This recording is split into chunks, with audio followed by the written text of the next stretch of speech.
Hi everybody, Dr. Leeser here again and welcome back. This is Module 5 for our World History 2 course. This module focuses on Asia primarily, and the two empires that dominate Asia from the 1600s on are China and Russia, with short interludes by Japan in the 20th century during World War II, of course. But for this module, we're focusing on the 1600s and into the early 1700s, so let's think mostly about China and Russia. Starting with China, the Qing dynasty reconquered much of what is today China, taking over for what was left of the Ming dynasty and the last remnants of the former Mongol Empire that had been the first empire to conquer China in all of history.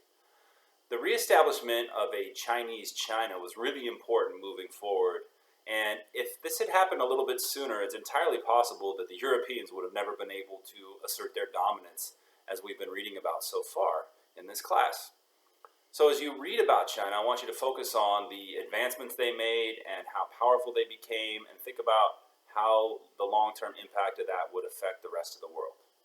Turning to Russia, we have the Romanov dynasty. You may have heard of the Romanovs. Leaders like Peter the Great and Catherine the Great are very famous, and we've had recent television shows and movies made about them that some of you may be familiar with. The reason that these leaders are important is because they're the last czars of Russia. And what we see is by the time we get to the beginning of World War I, which we'll look at in a couple of modules, the Romanovs will eventually collapse. But this particular era that you're going to focus on in Module 5 is the height of their power. They expand the empire of Russia. And when that finally becomes the Soviet Union, there is already a massive land-sized empire, the largest in the world at that time, that is being run by a small group of Russians. So that will also impact us moving forward in a large way. I think you'll find that as we move through the course.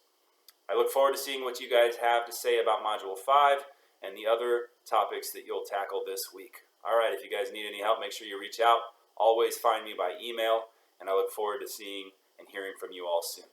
Thanks, take care.